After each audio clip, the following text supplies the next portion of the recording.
오늘 제가 간지로 이렇게 찬송하며 살리라 하는 찬송가를 안에다 넣어뒀는데, 이렇게 한 이유는 예배 맨 끝 찬송으로 우리가 부를 것이기도 하지만은 이 노래 가사가 오늘 제가 말씀드리고자 하는 내용과 밀접한 관련이 있기 때문입니다. 아시는 분들도 계실 것이고, 제가 수요일 날 성경 공부 때도 같이 불렀습니다만은 그래도 잠깐 1절만 잠깐 들어보고 시작하도록 하겠습니다.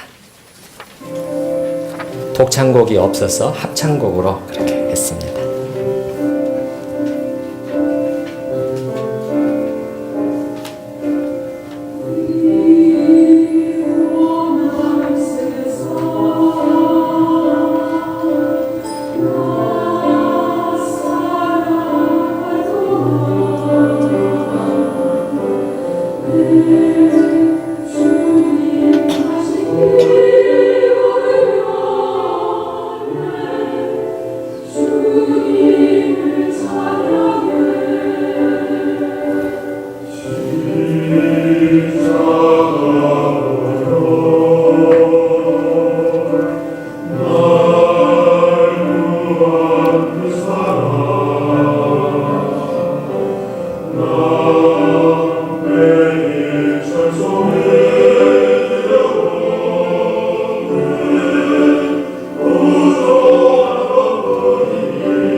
여기까지만 계속 듣고 싶으시겠지만 짧게 끊어서 일부분 악보와 조금 다르게 편곡된 부분도 있기는 합니다만은 참 아름다운 찬양이죠.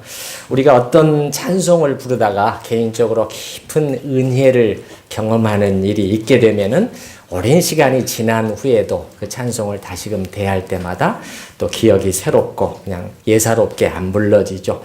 저 같은 경우에도 그런 찬송들이 여러 개가 있습니다. 149장 주 달려 죽은 십자가 또 그렇고요.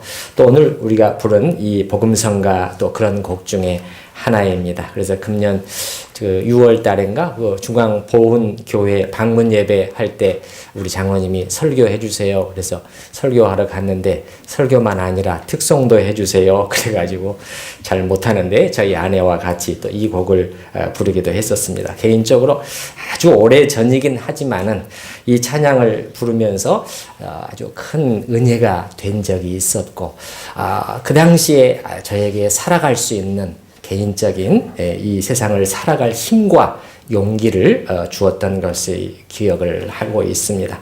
더 나아가서 그뿐만 아니라 내가 이 땅 위를 살아가면서 어떤 마음가짐과 자세로 살아가야 되겠구나, 늘 나 자신에게 상기시켜야 될 점이 바로 이 점이구나 하는 그러한 깨달음도 있었어요. 우리 1절 가사 보시면은 이 험한 세상 나 살아갈 동안, 어떤 세상이라고요?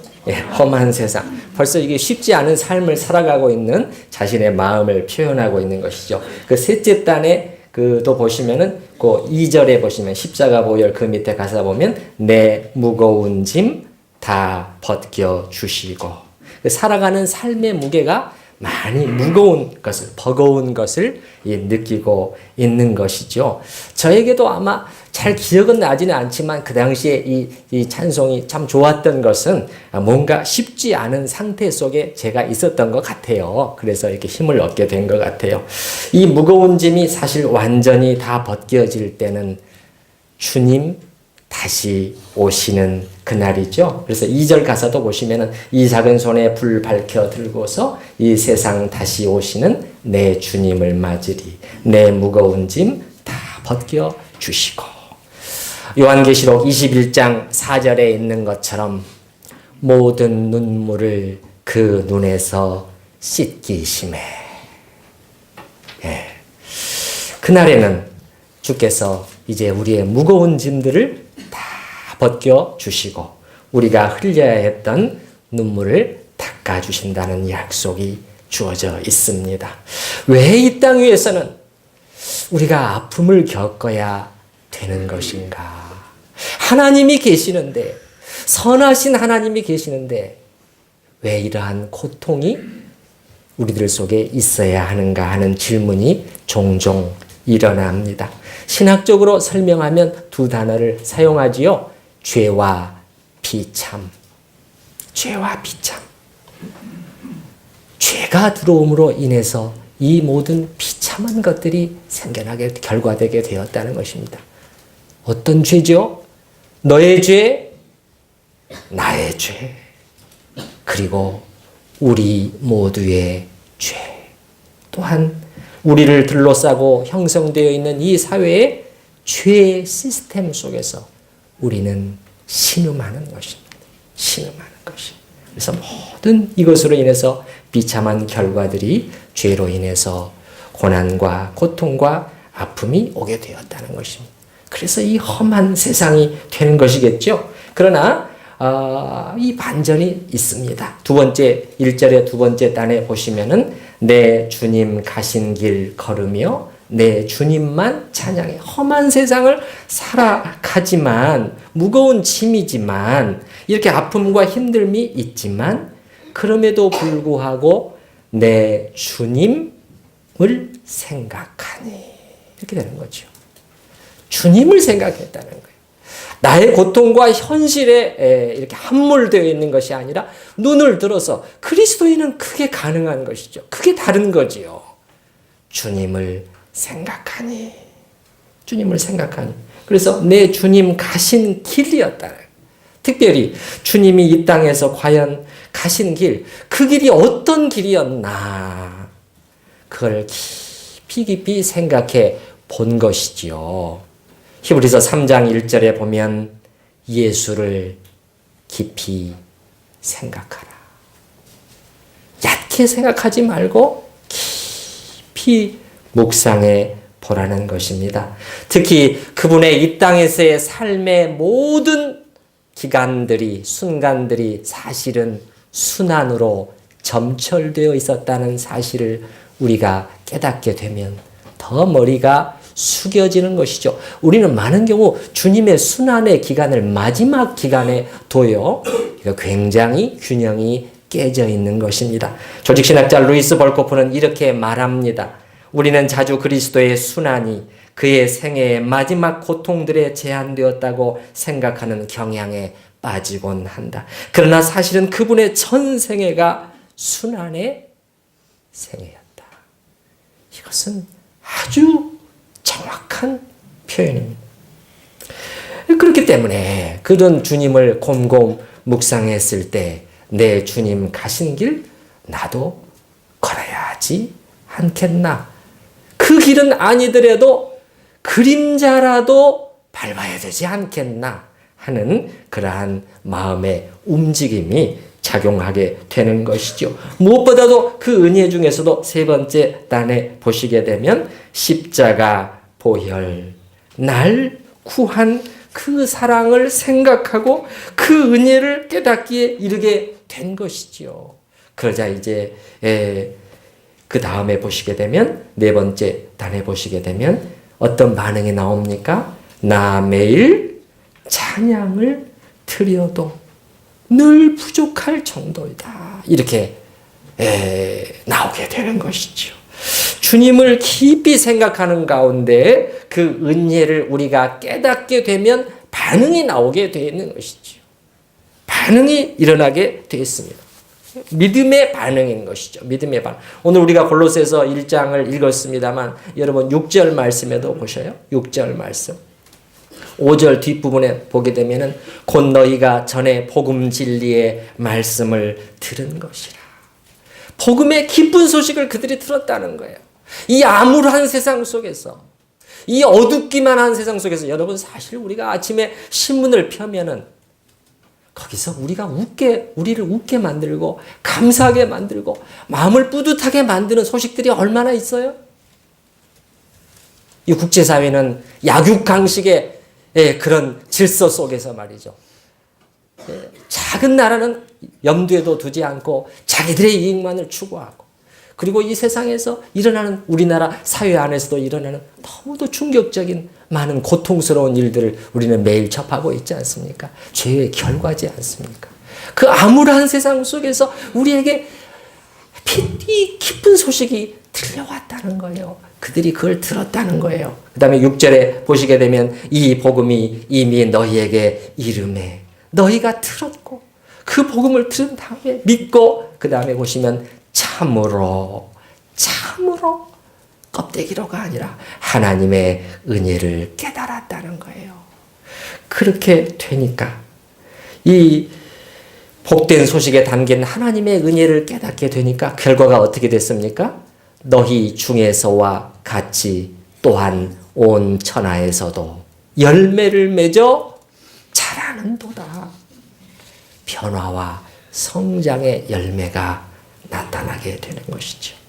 그런데 우리에게도 어찌 이 은혜가, 이 하나님의 참으로 하나님의 은혜를 깨달았다는 이 말씀이 어찌 골로새 성도들에게만 한정되어야 할까요? 우리와는 전혀 무관한 것일까요? 그 복음이 우리에게도 이르렀고 우리도 그 복음을 들었지 않습니까? 복음이라는 게 뭡니까? 한마디로 말하면 그리스도 안에서 하나님께서 우리에게 베푸신 은혜와 사랑의 소식인 것이죠. 우리도 이것을 깨닫게 되면, 껍데기로가 아니라 참으로 깨닫게 되면, 아, 이것이 보통 은혜가 아니구나 하는 우리에게 이 마음의 작은 탄성이 나올 수 있게 되는 것이죠. 저 개인적으로도 요 찬송을 또 부르면서 특별히 요 부분 세 번째 단에 십자가 보혈 날 구한 그 사랑, 이 부분을 부르면서 그냥 제가 속에서부터 무너졌어요. 사실은 뭐 늘 십자가의 은혜는 자주 들어온 내용이었지만 성령께서 하신 것이겠죠. 저의 십자가의 은혜를 다시 한번 새롭게 해 주신 것이죠.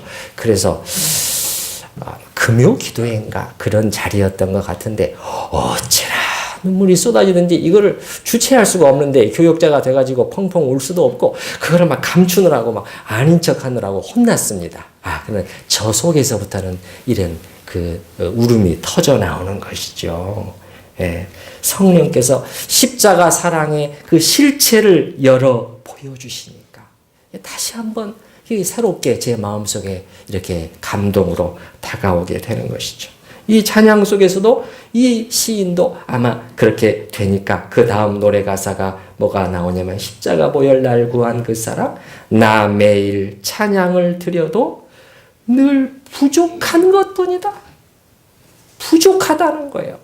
늘 찬양을 부르는데도 충분하지가 않다는 거예요. 십자가에서 절정을 이룬 주님의 사랑을 제대로 깨닫고 나니 내가 드리는 이 찬양도 험한 세상을 살아가면서 드리는 이 찬양도 주님의 그 베푸신 은혜에 비하면 너무나도 부족하기만 한 것을 느낀다는 것이죠. 그래서 후렴 부분을 보시게 되면 어떤 결심이 나오게 됩니까? 나 호흡 있는 동안에, 나 생명 있는 동안에 주님을 찬양하겠다. 이건 사실 지난 결심입니다. 그냥 노래에 흥얼거리며 살겠다는 정도가 아니죠. 아직 내 이 코에 호흡이 붙어 있을 동안에는 언제까지 붙어 있을까요? 아무도 모릅니다. 오늘 아침에도 수없이 많은 분들이 침대에서 잠자리에서 일어나지 못했습니다. 그러나 우리 코에 호흡이 여전히 유지되고 우리 손과 다리에 힘을 주심으로 우리가 움직이고 씻고 밥을 먹고 차를 타고 여기 예배의 자리까지 와서 주님을 찬양하는 것 아니겠습니까? 그래서 언제까지일지는 몰라요. 그러나 그 날까지는 내 생명이 다하는 그날까지는 나는 주님을 찬양하고 노래하겠다. 다른 어떤 것보다도 이것을 하겠노라고 결심을 하는 것이죠. 결심, 마음을 정했다는 것입니다. 시편 57편 7절에 보면 하나님이여 내 마음이 확정되었고 내 마음이 확정되었사오니, 이 말은 무슨 말이냐면 결심했다는 거예요. 많은 그리스도인들이 이걸 하지 않습니다. 은혜를 받고 감동하기는 좋아하지만 결정을 하지를 않아요.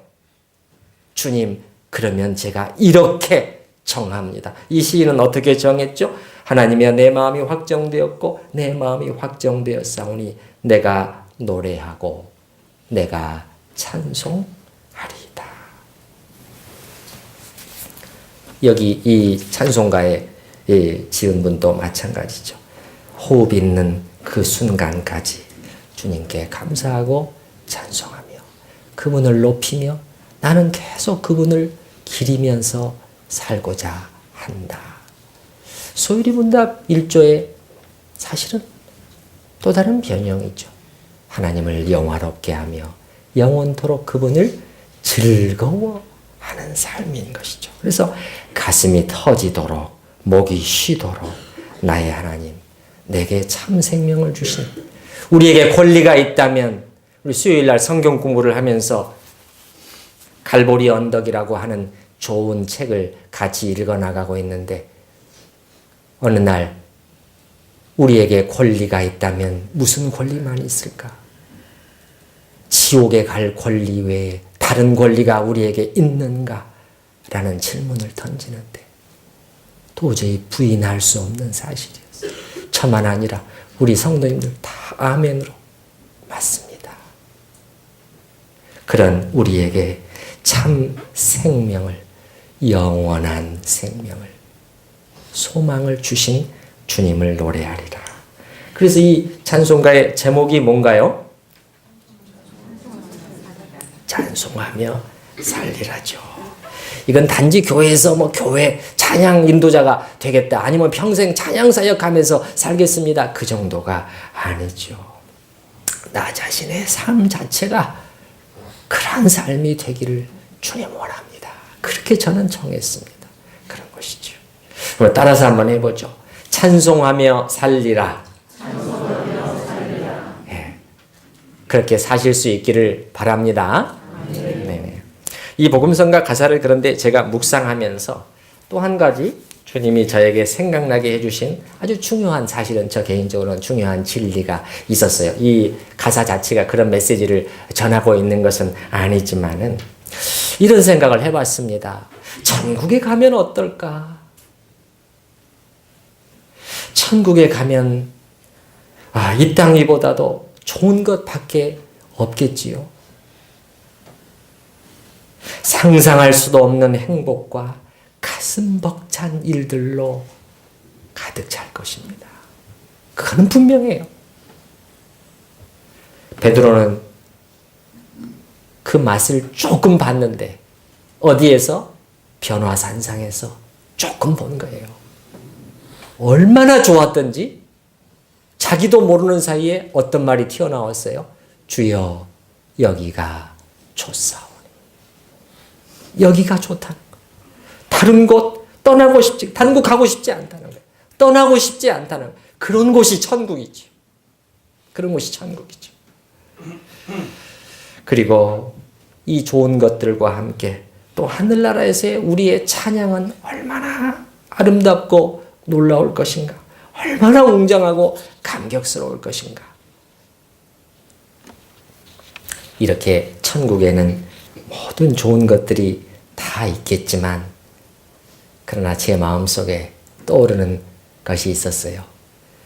그렇지만 거기에는 없는 것이 한 가지 있고, 그렇기 때문에 이 땅에서는 할 수 있지만 천국에서는 할 수 없는 것이 한 가지가 있겠구나 하는 생각이 들었어요. 그것이 무엇이겠는지 혹시 아세요? 여러분, 천국에는 죄가 있을까요? 예, 죄가 이제 도말되죠. 죄가 없으면 비참도 그치는 것이죠. 눈물과 고통이 없는 곳이라는 것이죠. 그렇기 때문에 여러분, 눈물과 고통이 없는 곳이죠. 그렇기 때문에 천국에서는 무엇이 불가능하게 될까요? 눈물과 고통 속에서 하나님을 섬기는 일. 그것은 이제 하고 싶어도 할 수 없게 됩니다. 다시 말씀드립니다. 천국에서도 우리는 똑같이 하나님을 섬기게 될 것입니다. 더 놀랍고 가슴 벅찬 하나님과의 교제와 예배, 이 모든 것들이 우리에게 보상으로 주어지게 될 것입니다. 그날에 강림하사 그의 성도들에게서 놀랍게 여김을 받으시리라. 데살로니가 후서 1장. 그러나 고통과 아픔 속에서 그것을 인내로 견디고 또 견디고 해나가면서 하나님을 섬기는 일, 그것은 이제 못하게 돼요. 여러분은 어떻게 생각을 하십니까? 눈물과 고통 속에서 하나님을 섬긴다. 힘들고 아픈 가운데서도 하나님을 부인하지 않고 배반하지 않고. 왜냐하면 내 하나님의 사랑과 희생과 은혜가 너무나 큼을 깨달았기 때문이죠.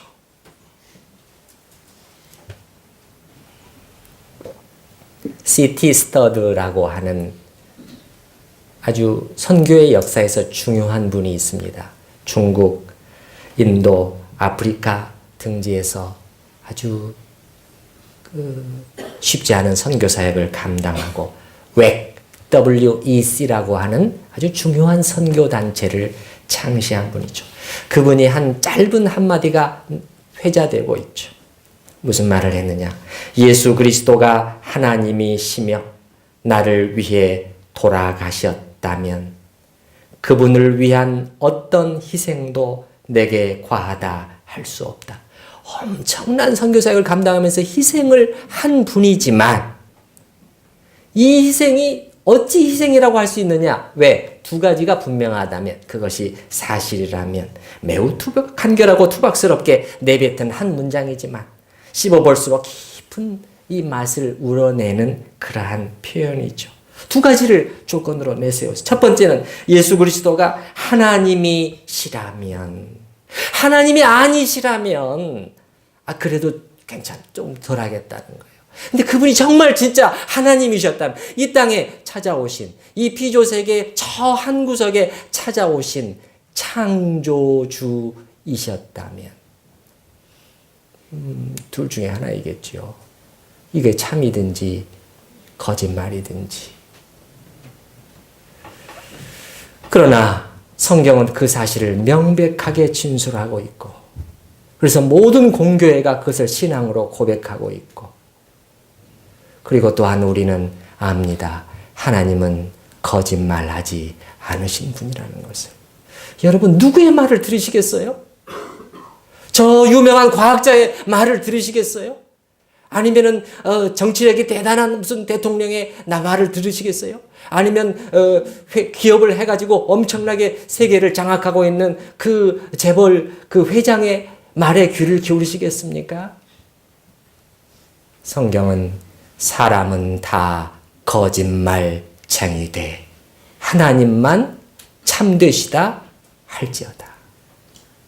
하나님은 거짓말하지 않으시는 분인데, 이 하나님께서 이 땅에 사람이 되어 찾아오셨을 뿐만 아니라 잘못하지 않으신 분이 잘못한 자들이 받아야 할 형벌을 대신 받아주셨다는 거예요. 그것도 십자가라는 끔찍한 형벌을 낱낱이 몸으로 겪어내면서, 어떤 사람들은 주님께서 하나님이셨기 때문에 조금 덜 아프셨겠지. 그러면 참 사람이 아니라는 거죠. 기독교 신학은 그분이 참 하나님이실 뿐만 아니라 참 사람이셨다는 거예요. 우리와 똑같은 두려움과 고통을 다 느끼시고 맛보셨다는 것이 정통 기독교 신학이 말하는 바예요. 잘못하지 않으신 분이 무죄하시고 죄를 아무리 찾아보려고 찾아볼 수가 없고 참으로 깨끗하고 가장 순결하고 아름답고 온유하고 겸손한 삶을 사신 그분이 이 세상에서 교만하기 짝이 없고 이기적이고 포악스럽고 위선과 가식에 가득 찬 우리를 위해서 형벌을 받아주셨다. C.T. 스터드가 한 말이 그 말이에요. 그분이 정말 하나님이시고 그리고 그분이 정말 나를 위해 돌아가셨다면 그것이 정말 사실이라면 그것이 정말 역사상에 일어난 일이라면 그렇다면 이제는 우리가 무엇을 희생이라고 말할 수 있겠냐 이 사람들아 그런 말이죠. 그래서 우리는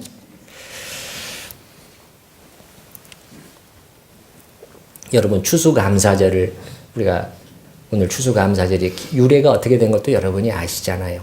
1620년에 102명의 청교도들이 그 순례자 조상들이라고 부르죠. 필그림 파더스라고 부르는 그분들이 메이플라워를 타고 2달 이상의 여행을 거쳐서 그 신대륙의 그 뉴잉글랜드 지역에 도착하지 않았습니까? 그렇지만 도착한 첫 해에 너무나 춥고 그 제가 고 한 11월 경에 제가 그 도착한 장소를 가봤어요. 그랬더니 얼마나 추운지요. 밖에 오래 있을 수가 없겠더라고요. 근데 그런 데에서 땅을 파고 이렇게 해가지고 그의 겨울을 지나고 그러면서 절반 이상이 세상을 떠났어요. 병과 추위로. 그러나 그 이듬해 추수를 거둬들이고 하나님 앞에 감사를 드리는 일에서 이 추수감사절이 유래하지 않았습니까? 감사하는 삶이죠. 하나님의 사랑과 희생을 생각할 때 그 무슨 희생이 희생이라고 할 수 있겠느냐는 것이죠. 그래서 우리는 힘들고 아픈 가운데서도 그걸 견뎌내는 것뿐만 아니라 오히려 하나님께 감사와 찬미의 제사를 드릴 만한 충분한 이유를 우리 하나님의 자녀들은 갖고 있다는 것입니다. 여러분, 제가 사실을 말씀드립니다. 좋은 일이 있을 때 감사하는 것도 하나님께 영광을 돌리죠. 그러나 힘들 때 하나님께 영광을 돌리는 것은 더 아름다운 일이에요. 우리 한국교회는 전자만 있어요. 좋은 일이 있을 때 축복을 받았습니다. 간증을 시키고 할렐루야 찬양해요. 그런 거는 많아요. 그런 거는 부추겨요. 그러나 두 번째는 언젠가서부터 다 사라져버렸어요. 아직 힘들고 아픈 가운데서 감사와 찬미의 제사를 드리는 것은 몇 배나 하나님을 영화롭게 하는 것입니다. 아멘을 해주셔야 되는데. 그런데 또 한 가지 이 일을 천국에서는 할 수가 없다는 거예요. 제가 생각할 때는 제 짐작이긴 합니다만 천사들도 이 점에 대해서는 우리를 부러워할 것 같아요. 형제들이요. 그건 정말 눈물 속에서 주님을 찬미하는 일. 그건 정말 하나님께 큰 영광을 돌려드리는 일인데 우리는 그건 못해요. 그렇게 말할지도 모르겠어요. 그렇다면 이 땅 위에 사는 시간들이 얼마나 귀한 순간들인가. 문득 이 점이 제 마음속 깊이에 깨달아졌어요. 마치 천국의 비밀 하나를 알아낸 기분이었습니다. 그렇구나. 이곳에서만 가능한 그 일들을 이곳에 아직 있을 동안에 아직 내 코에 호흡이 생명이 이 몸에 생명이 붙어 있을 동안에 조금이라도 더하기 위해서 최선을 다하며 살아야 하지 않겠는가 이런 마음 자세로 전환이 되더라고요.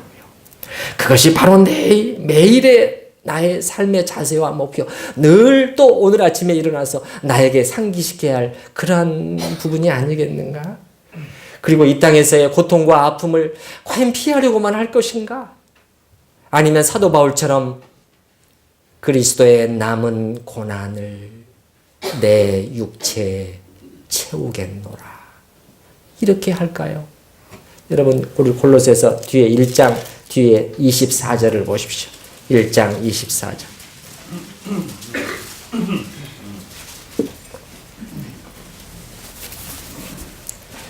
1장 24절 말씀 같이 읽어보십시다. 나는 이제 너희를 위하여 받는 괴로움을 기뻐하고 그리스도의 남은 고난을 그의 몸된 교회를 위하여 내 육체에 채우노라. 너희를 위하여 받는 괴로움을 뭐 한다고요? 괴로움을 기뻐하겠다. 사도 바울의 괴로움은 여러분이 잘 아시잖아요. 교회 바깥으로부터 핍박과 고통을 받았을 뿐만 아니라 사실은 교회 안에서도 당신이 사도냐 아니냐서부터 시작해서 엄청난 그 인내와 눈물이 필요했던 사람이었어요. 그래서 사도행전 20장에 보면 에베소 교회 장로들과 마지막 고별 인사를 하면서 하는 말이 뭐냐면 그동안에 자기의 사역을 요약하면서 이렇게 말해요. 그동안에 내가 여러분 가운데 어떻게 지내온 바를 여러분도 아는 바니 곧 모든 겸손과 눈물이며 그렇게 말을 해요. 눈물 많이 참아야 했다는 것이에요.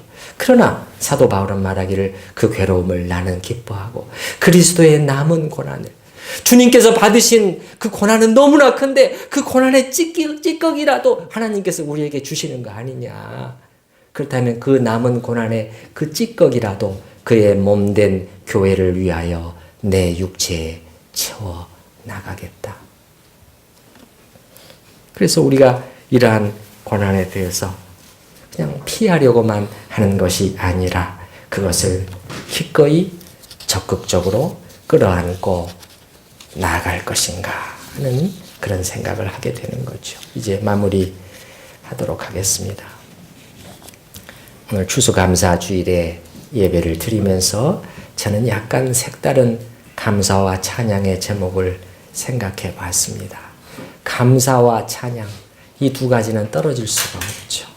감사가 없는 사람의 마음으로부터 진실한 찬양이 흘러나오기는 어렵죠. 이 험한 세상 눈물과 고통 속에서도 내 주님을 노래하리라. 이 땅 위에서만 주어지는 이 놀라운 기회를 더 이상 피하려 하지 않고 놓치지 않고 어쩌면 천국에서도 그리워하게 될 이 찬양, 눈물 속에서 드리는 찬미의 제사, 내 코에 호흡이 붙어있는 그 순간까지 내게 생명 주신 주님을 찬양하리라. 오늘 이 감사 주일에 우리가 이 땅 위에 살아갈 동안에 죄와 비참으로 얼룩진 세상을 살아가고 그래서 눈물과 고통이 불가피하게 우리에게 다가오지만 그 속에서도 하나님을 섬길 수 있는 이 놀라운 은혜를 인하여 주께 감사할 수 있기를 바랍니다. 우리 잠시 이 시간 우리가 나눈 말씀을 생각을 하면서 주님 앞에 기도하는 시간을 갖도록 하십시다.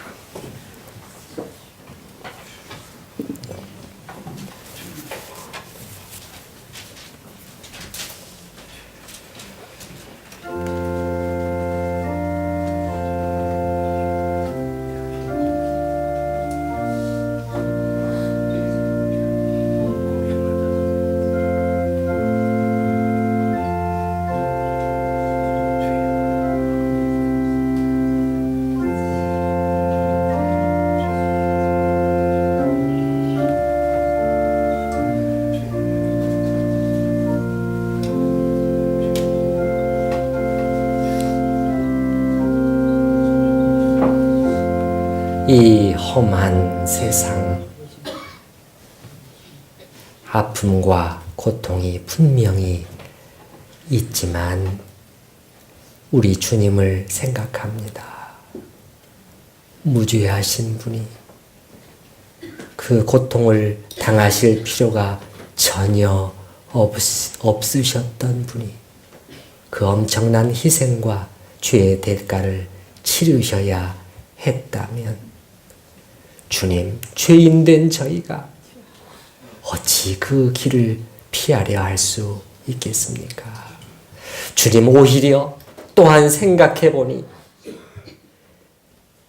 눈물과 고통 속에서도 주님을 찬미할 수 있고 감사할 수 있음은 이제는 그 아름다운 하늘나라에서는 할 수가 없는 일임을 깨달을 때 주여 우리가 생각을 바꾸게 하시고 이 땅에서 아픔들을 피하려고만 하지 않게 하시고 끌어 안으며 눈물의 찬미를 드릴 수 있도록 그리고 우리의 그 찬미를 주께서 받으시는 귀한 향기 되어서 올라가는 그러한 찬미의 제사가 될 수 있도록 주여 저희를 붙드시고 인도하여 주시옵소서. 예수님의 이름으로 기도드립니다. 아멘.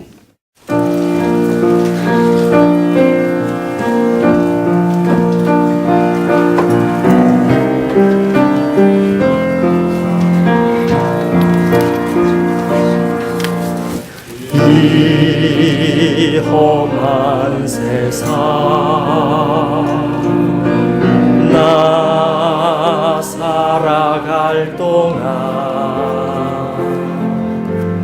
내 주님 가신 길 걸으며 내 주님만 찬양해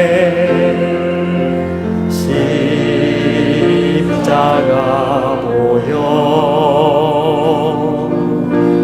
날 구한 그 사랑 나 매일 찬양을 드려도 늘 부족한 것뿐이니 나 호흡 있는 동안에